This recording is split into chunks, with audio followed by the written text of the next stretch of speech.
감사합니다. 오늘 주시는 주님 말씀은 히브리서 4장입니다. 히브리서 4장입니다.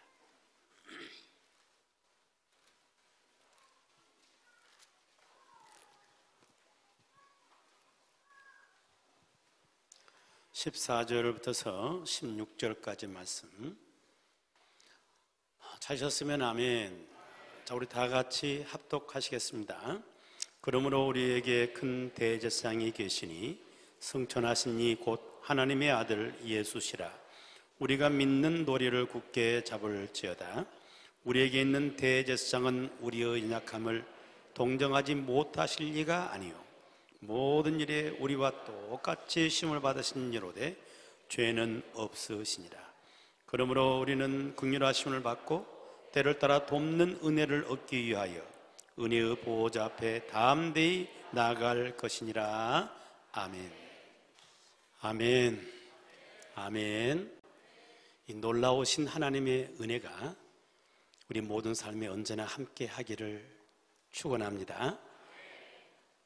오늘 또 우리 교우가 저에게 보내주신 유모를 함께 나누는 기쁨을 갖겠습니다. 느림보 거북이 한 마리가 한양을 향해서 부지런히 걷고 있었습니다. 한참 가다 보니까 지렁이 한 마리가 꿈틀거리면서 어딘가를 가고 있는 겁니다. 그래서 물었죠. 너 어디 가니? 예, 나 한양 갑니다. 아니, 네 걸음으로 언제 한양 가냐? 내 등에 타거라 해가지고 거북이가 이 지렁이를 등에 태우고 한양을 향해서 가고 있습니다. 한참 가다 보니까 또 군뱅이 한 마리가 이번에는 꿈틀거리면서 움직인 것도 아니고 앉은 것도 아니고 그렇게 모습으로 좀 가고 있는 거예요. 너 어디 가니? 저 한양 갑니다. 야, 너 그런 모습으로 어떻게 한양 도착하냐? 내 등에 타거라 해가지고 거북이가 군뱅이를 이렇게 등에 딱 태웠습니다. 근데 먼저 탄 지렁이가 군뱅이에게 그런 말을 했습니다. 야, 군뱅아, 단단히 붙잡아야 돼. 엄청 빨로 그러더래요. 지렁이 입장에서는 이 거북이 걸음이 엄청 빠르게 느꼈던 모양이죠.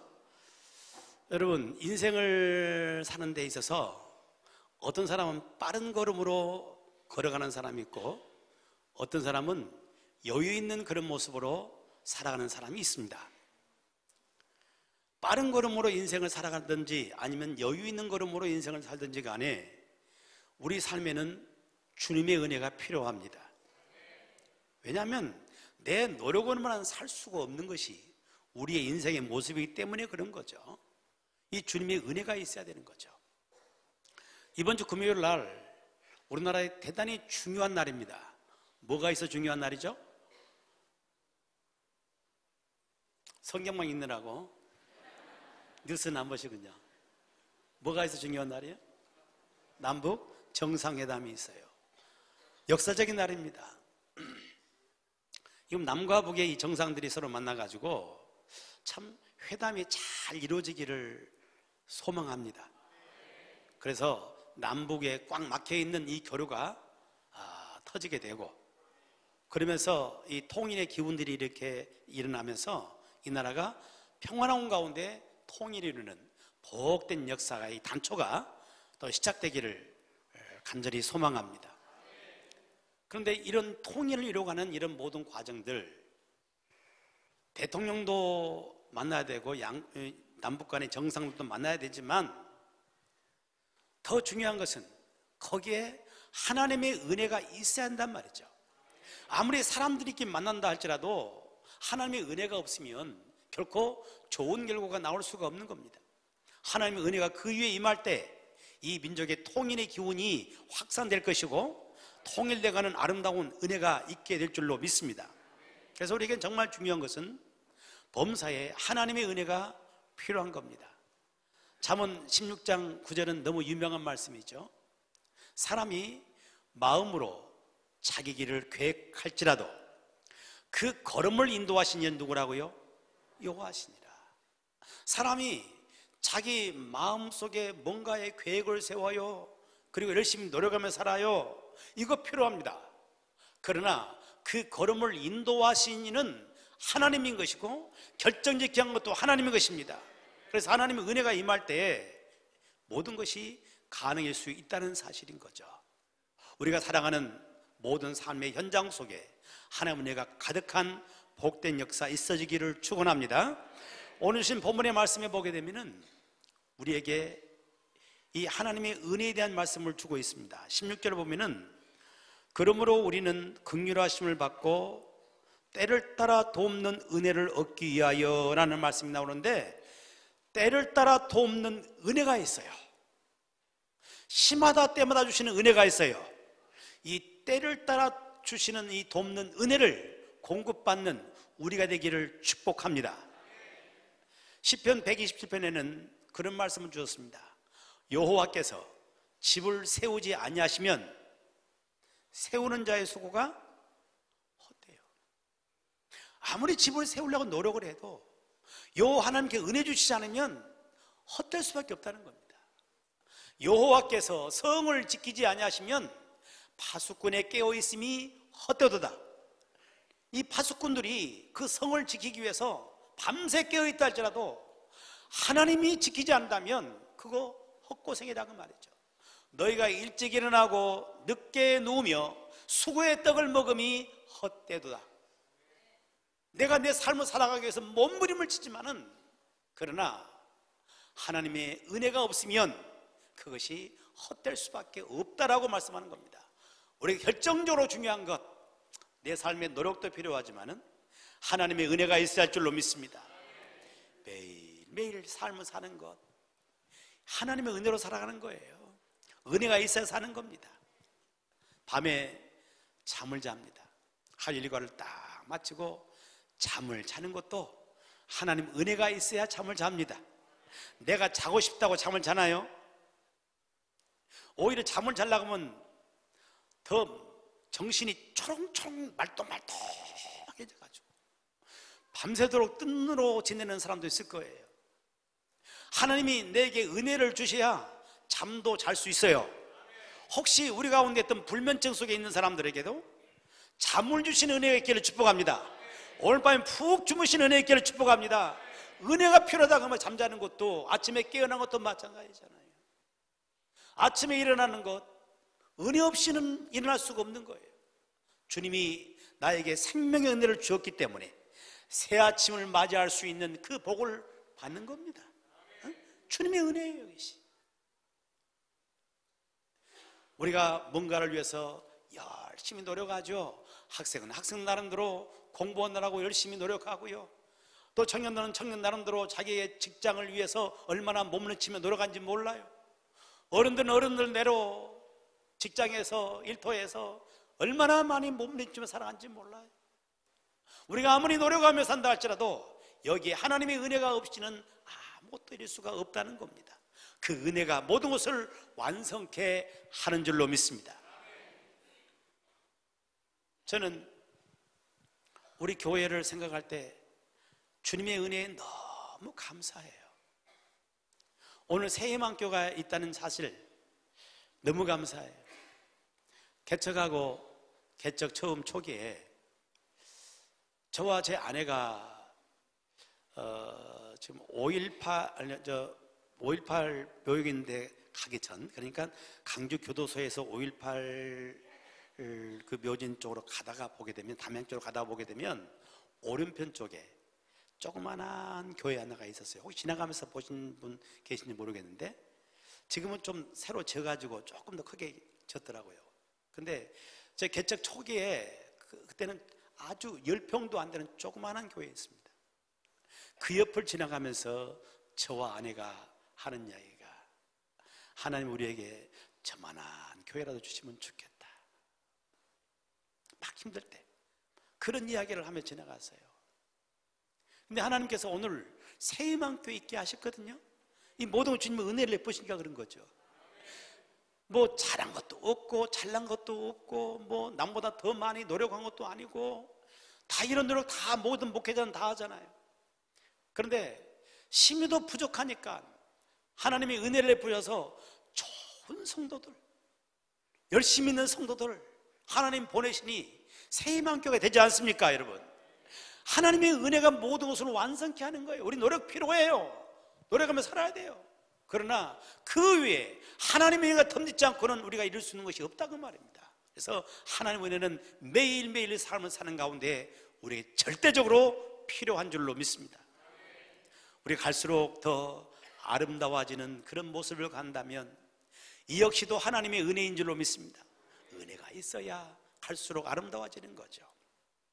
여러분, 내가 갈수록 아름다워질 수만 있다고 한다면 나이 먹는 것이 뭐가 서러워요? 좀 쭈글쭈글해진 게 뭐가 문제예요? 갈수록 더 아름다워지는데 이 말하는 이 아름다움은 이 외면적인 아름다움은 말한 게 아니잖아요. 내 마음이 살아갈수록 더 여유로워져요. 폭이 넓어져 가고 포용력이 있어져요. 부부관계에서도 그냥 풋사랑이 아니고 마음 깊이 서로를 애틋한 마음으로 사랑하는 마음, 이런 마음이 생겨져서 함께 살아갈 수 있다면 이건 나이 먹은다고 해서 뭐가 슬픈 거예요? 주님을 섬기며 살아가는 그 삶도 마찬가지잖아요. 푼 열심으로 살았던 그것이 아니라 정말 주님의 사랑을 깊이 가슴에 느끼면서 내 마음 깊은 곳에서 주님을 사랑하며 살 수 있는 그런 삶인다면 나이 먹는 것, 늙어져 가는 것이 뭐가 서럽겠냐고 말이에요. 갈수록 아름다울 수 있는 것은요, 주님의 은혜가 임하면 갈수록 아름다워지는 것입니다. 내 심령이 아름다워지는 것이고 내 신앙이 아름다워지는 것이고 내 성품이 아름다워지는 것이고 갈수록 아름다운 삶을 살 수 있게 되는 거예요. 여러분, 은혜가 있어야 돼요. 사람이 나이 먹어간다고 해서 다 아름다워지든가요? 갈수록 추해지는 사람도 있잖아요. 믿음의 길을 더 오랫동안 신앙생활 한다고 해서 다 아름다워지나요? 더 교만한 사람 많이 있잖아요. 뻣뻣한 사람 많이 있잖아요. 은혜가 없으면 아무것도 아닌 거예요. 은혜가 임해야만이 갈수록 아름다운 삶을 살게 되는 줄로 믿습니다. 그 은혜 너무너무 소중한 것입니다. 때마다 도우시는 주님의 은혜, 이게 우리에게 있어야 할 줄로 믿습니다. 우리가 가장 소중한 복, 이 복은 구원의 복인 줄로 믿습니다. 구원받는 구원의 복. 내가 구원받지 못한 삶이라면 인생에 도대체 무슨 의미가 있겠어요? 인생 자체가 허망한 거죠. 허무한 거죠. 뭔가를 이뤘다 하는데 이건 뭐가 이룬 겁니까? 이게 결국은 다 놓을 수밖에 없는 거, 그거잖아요. 구원받지 못한 모습이라면 인생은 바람 잡는 것 같은 것이고 허무하고 허망한 인생이 되고 마는 거잖아요. 근데 나 같은 죄인이 용서함 받고 구원의 은혜를 입었습니다. 지금 당장 세상 떠난다 할지라도 우리에게는 영원한 하나님 나라가 있습니다. 우리는 그 나라에 들어갈 겁니다. 분명한 구원의 은혜가 내게 있는 거예요. 이처럼 놀라운 구원의 은혜, 내 힘으로 내 공로로 갈 수 있는 것이 아닙니다. 오직 주님이 내게 베푸신 그 은혜로 말미암아서 내가 오늘 바로 그런 구원의 은혜를 덧입고 삶을 살게 되는 줄로 믿습니다. 주의 은혜가 아니고서는 우리가 이룰 수 있는 것이 없는 거예요. 내 노력도 필요하지만은 절대적으로 필요한 것은 주님의 은혜인 겁니다. 언제나 이 주님의 은혜가 우리 삶 가운데 가득하기를 축복하고 그 은혜의 풍성함 속에 살아갈 수 있는 저와 여러분의 삶이 되기를 축원합니다. 그런데 이 때마다 도우시는 이 은혜가 누구로부터 오는가? 누가 주는 것이냐는 이야기죠. 14절 말씀입니다. 14절 함께 봅시다. 그러므로 우리에게 큰 대제사장이 계시니 승천하신 이 곧 하나님의 아들 예수시라. 우리가 믿는 도리를 굳게 잡을지어다 그랬습니다. 우리에게 누가 있다고요? 우리에게 큰 대제사장이 계신다. 대제사장은 어떤 분입니까? 대제사장은 하나님과 사람 사이의 중보자죠. 중개 역할하는 분입니다. 그래서 하나님의 은혜를 사람에게 전해주는 전달자 역할을 하는 것이고, 사람으로 하여금 하나님께 나아갈 길을 열어주는 역할을 감당하는 거, 이거 대제사장이죠. 대제사장이 하는 일은 언제나 제사하는 일입니다. 이 제사를 통해서 하나님의 은혜를 제사하는 백성들에게 전해주는 거고, 제사를 통해서 하나님께 나갈 수 없는 이 백성들로 하여금 하나님께 나갈 수 있는 길을 열어주는 이 역할을 감당하는 게 바로 대제사장 역할이에요. 그런데 구약에 나오는 대제사장은 하나의 그림자인데, 이 대제사장의 실체가 누구냐? 오늘 말씀을 보면은 이렇게 말씀하잖아요. 우리의 큰 대제사장이 계시니 승천하시니 곧 누구시라고요? 하나님의 아들 예수시라. 아멘. 하나님의 아들 되신 예수님, 그분이 큰 대제사장이세요. 그 대제사장이신 그 예수님이 우리에게 은혜를 주시는 것입니다. 시마다 돕는 은혜를 더하신 것입니다. 때마다 돕는 은혜를 더하신 것입니다. 그 예수님이 주신 것이에요. 그러므로 그 예수님을 의지하고 그 예수님을 바라보고 주님께로 나가는 자, 은혜를 받게 될 줄로 믿습니다. 그 예수님이 어떤 분이시기에 우리의 그와 같은 은혜를 주실 수 있는 것인가? 15절 말씀을 같이 봅니다. 시작. 우리에게 있는 대제사장은 우리의 연약함을 동정하지 못하실 리가 아니요 모든 일에 우리와 똑같이 시험을 받으실 이로되 죄는 없으시니라. 예수님을 설명하는 겁니다. 우리 예수님은 우리의 연약함을 동정하지 못하실 리가 아니라 그랬어요. 우리의 연약함 가운데서도 언제나 은혜를 베푸시는 분이라는 이야기입니다. 그런데 왜 그러는가? 모든 일에 우리와 똑같이 시험을 받으신 분이기 때문에 그렇습니다. 우리가 겪는 그 모든 어려움, 모든 아픔 주님이 다 겪으셨어요. 그러므로 그런 시험 가운데 있는 우리에게 은혜를 베풀 수 있는 분, 그분이 바로 우리 예수님이라고 말해요. 여러분, 주님은 이 땅에 태어나는 그 순간부터서 가난 속에 태어납니다. 우리가 겪는 수많은 아픔, 이 가난을 주님 몸소 다 겪으셨습니다. 오직 태어날 것이 없으면 마국간에 태어나셨을까요? 자라시면서도 가난한 그런 목수의 집안에서 주님은 성장하면서 가난을 몸으로 느끼면서 생을 살아오신 분입니다. 예수님은 인생을 살아가면서 수많은 상처를 받으며 사셨습니다. 주님이 잘못한 것 없지만은 주님을 시기하고 질투하고 모함해서 주님을 언제나 넘어뜨리고 죽이려고 하는 그런 세력들 때문에 상처를 받으시고, 주님이 그렇게 사랑했던 그 주님의 제자들마저도 주님을 배반하고 주님을 부인하고 주님을 떠나갔던 이 아픔을 주님은 몸소 겪으셨던 분이세요. 마지막 십자가의 그 처절한 고통, 말할 수 없는 고통을 주님은 몸소 다 겪으시면서 인생길을 걸어가신 분입니다. 우리가 겪어야 할 그 모든 시험을 주님은 이미 다 겪으신 분이기 때문에 그 시험 속에 있는 인생을 주님은 도울 수 있는 것이고 그에게 은혜를 베풀 수 있는 유일한 분이라는 사실인 겁니다. 인생을 살아가는 가운데 가난에 허덕이고 내가 이렇게 살아야만 되는 것인가? 왜 내 삶은 이런 것인가? 가난에 찌들리고 억눌려 있는 그런 삶을 살아가는 그런 사람들도 언제나 은혜를 주시는 그 예수 그리스도를 바라보게 되면 주님이 가난을 이긴 것처럼 우리 역시도 가난 가운데도 그 가난을 이겨낼 수 있는 힘이 생기게 되는 것이고 가난을 극복할 수 있는 삶을 살게 되는 줄로 믿습니다. 삶을 살아가면서 상처 입지 않은 사람이 누가 있어요? 심지어 신앙생활하는 그런 가운데도 교회 공동체 안에서 이 상처받는 그런 삶으로 사는 경우도 얼마나 많은지 몰라요. 그 상처받는 그런 마음 누가 어루만질 수 있는 것인가요? 어떤 사람이 그 마음을 어루만질 수 있는 것인가요? 상처받으신 예수 그리스도, 배반당하시고 늘 시기와 질투의 대상이었던 그 상처를 받았던 그 예수님은 우리 모든 것을 다 아십니다. 그래서 우리 마음을 위로할 수 있게 되는 것이고 우리 마음을 이렇게 세울 수 있는 유일한 분 예수 그리스도예요. 그분의 은혜가 임할 때 우리 상처는 치유되는 것이고 상처에서 회복되게 되는 것이고 우리가 걸어갈 아름다운 길을 걷게 될 줄로 믿습니다. 삶을 살아가다 보게 되면 너무나 아픈 일을 당할 때가 있어요. 도무지 일어설 수 없는 그런 아픈 일을 겪을 때가 있어요.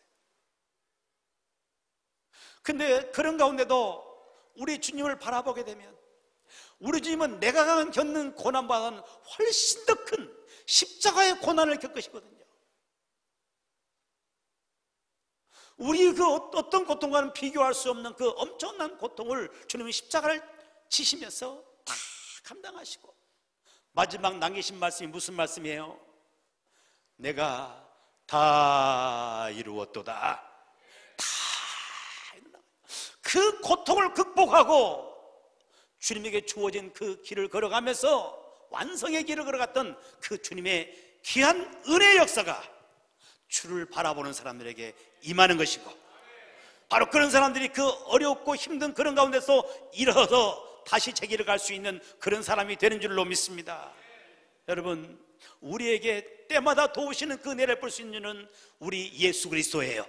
언제나 주님을 바라보기를 축복합니다. 주님은 한결같이 우리와 같이 똑같이 시험을 당했던 분이기 때문에 시험 당하 있는 우리를 도울 수 있고 우리 은혜를 볼 수 있는 그분이신 줄로 믿습니다. 어떤 한 할아버지가 손주들을 모아놓고 이런저런 이야기를 나누는 거예요.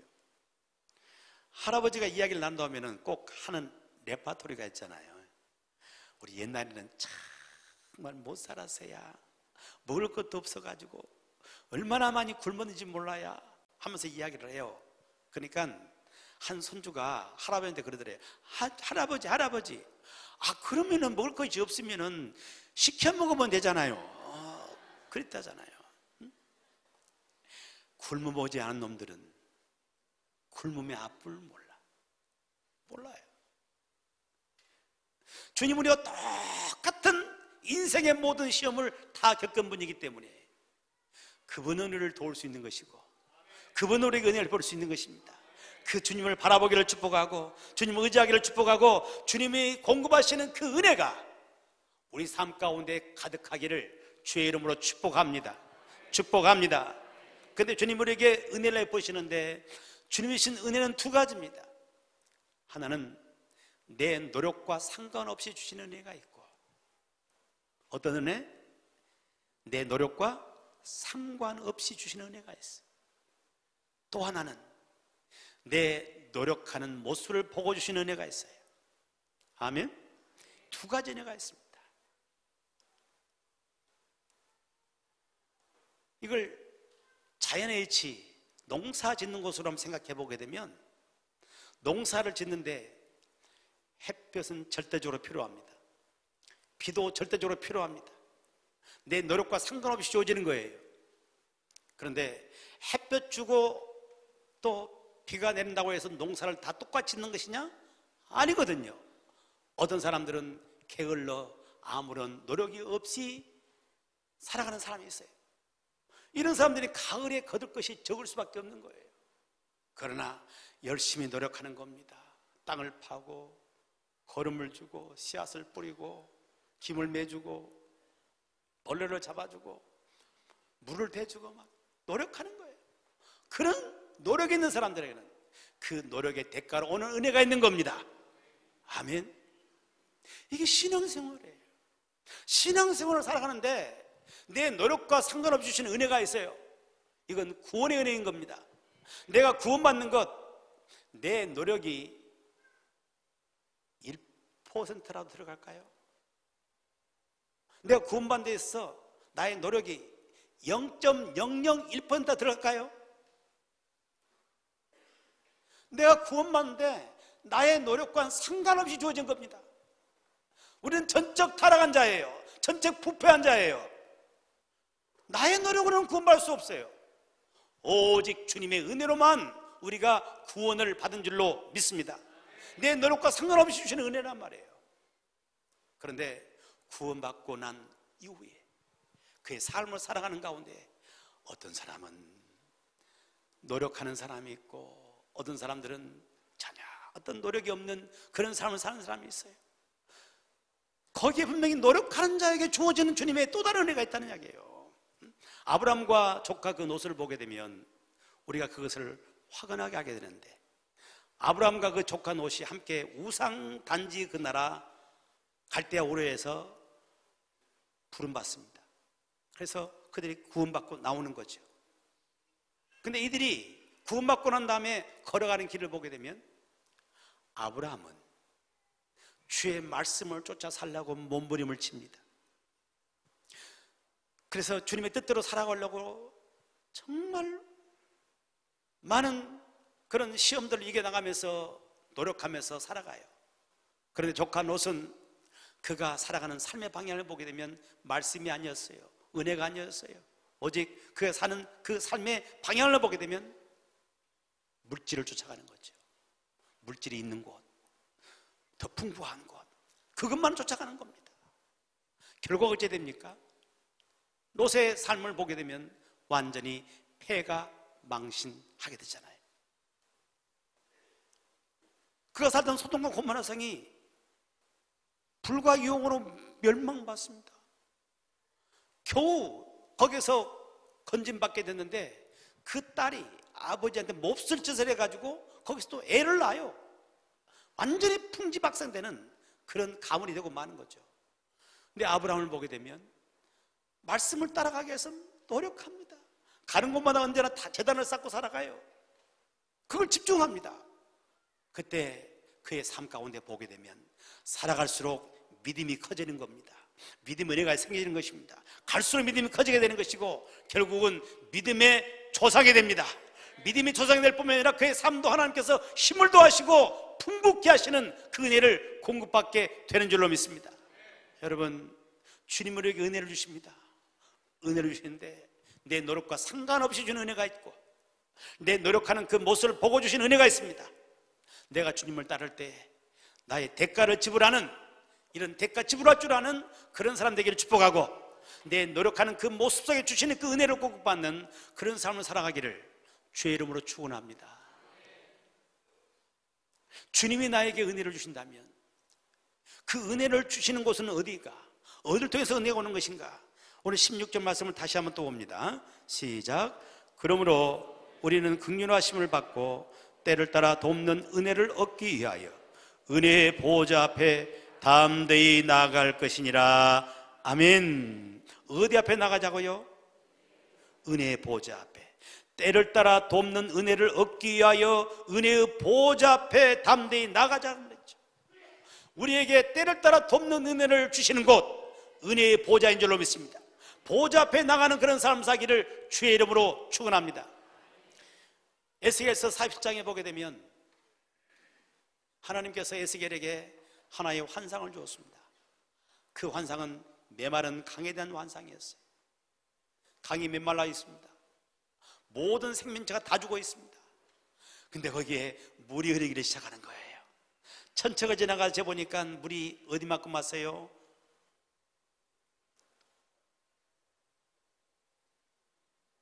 반응이 나와야 어디만큼? 발목까지. 또 천척을 더 나가 재보니까 어디만큼? 무릎까지. 또 천척 더 가서 보니까 어디만큼? 허리만큼. 또 천척 더 가보니까 물이 어디만큼? 사람이 건널 수 없는 그런 큰 강을 이루게 돼요. 큰 강을 이루면서 거기 나타난 변화가 바로 뭐냐면은 양쪽 강가에 나무들이 살아나기 시작한 겁니다. 물이 흘러가니까 살아나는 거예요. 그러면서 달마다 거기에 때마다 열매를 맺기 시작하는 것이고, 그 물이 바다로 갈 때 그 바다에 고기들이 살아나게 되는 거고, 고기가 살아나니까 어부들이 오는 것이고 생명력이 있고 살아있는 그런 곳이 되더라, 그 말이에요. 여러분 이 물은 생명수의 물인 줄로 믿습니다. 은혜의 물인 줄로 믿습니다. 이 은혜의 물이 흘러야 되는 거예요. 은혜의 물이 흐르면 거기는 생명 역사가 나타나게 되는 거예요, 여러분. 근데 이 물이 어디서 나오느냐는 이야기죠. 이 물이 어디서 나왔어요? 성소로부터서. 성소로부터서 이 물이 흘러나와가지고 사방을 적시게 되는 것입니다. 여러분, 은혜의 보좌, 하나님의 성전인 줄로 믿습니다. 하나님의 성소인 줄로 믿습니다. 그 보좌 앞에 가까이 나가는 삶을 살아가는 저와 여러분 되기를 축복합니다. 은혜의 보좌 앞에 나오는 사람들이 은혜를 받는 거예요. D.L. 무디라는 유명한 부흥사가 있는데, 이분이 그 말씀을 전하는 그 현장에 한 청년이 찾아왔습니다. 상담을 해요. 선생님, 예수 믿으면 됐지 꼭 교회를 나가야 됩니까? 집에서 얼마든지 예배할 수 있고 그럴 수 있지 않습니까? 하고 이야기를 할 때 그분이 그 D.L. 무디가 이 벽난로 이렇게 불을 쪼이고 있다가 활활 타오르는 장작더미에서 장작 하나를 딱 꺼내가지고 밖에 내놨습니다. 아무 말 없이. 어떤 일이 벌어졌을까요? 장작불이 시들시들하면서 꺼지기 시작하는 거죠. 그때 그 청년이 아무 말 없었지만은 깨닫는 겁니다. 아, 선생님 무슨 말인지 알았습니다. 깨닫는 겁니다. 장작은 함께 모아져야 타는 거예요. 불이 붙는 거예요. 성도 마찬가지예요. 하나님의 성전이란 장소만이 중요한 것이 아니라 함께 모이는 거예요. 모여져서 주님 앞에 예배하고 말씀 듣고 기도하고 찬양하고 함께 섬기고 그러는 가운데 주의 은혜는 임하는 겁니다. 거기에 임하는 겁니다. 여러분, 모이기를 힘쓰십시오. 하나님의 성전에 모이기를 힘쓰십시오. 거기에 주의 은혜가 있는 겁니다. 임하는 겁니다. 그 역사를 경험하기를 주님의 이름으로 축복합니다. 이번 남북 정상회담, 정말 역사적인 그런 회담이 이번 금요일 날 열립니다마는, 전문가들의 이 북한에 있는 김정은 정권이 어떻게 회담에 나오겠는가, 그 사람이 어떻게 나오는가, 그 공통적인 의견은 그겁니다. 더 이상 견딜 수 없는 한계 상황이 오는 거죠. 경제가 완전히 무너져가지고 한계 상황이 오기 때문에 이제 협상 테이블로 나가게 되고 살아남기 위해서 나왔다는 이런 이야기를 모든 전문가들은 이야기를 다 합니다. 여러분, 북한이 너무 힘든 거 알잖아요. 그런데 원래 북한이 그렇게 힘든 곳이었습니까? 북한은 참 살기 좋은 곳이 있어, 우리나라 가운데서도. 그래서 그런 말 있잖아요. 속담 가운데 평양감사도 지 싫으면 그만이지 뭐, 이런 말이 있어요. 이 말은 무슨 이야기예요? 아, 좋은 건데, 좋은 건도 지가 싫으면 어쩔 거냐고, 이런 이야기잖아요. 평양감사, 감사라는 것은 지금은 도지사잖아요. 근데 도지사 가운데, 도지사가 한둘이에요? 도지사 가운데 평양도지사는 당시에 최고에 잘했거든요. 그만큼 살기 좋은 곳이었어요.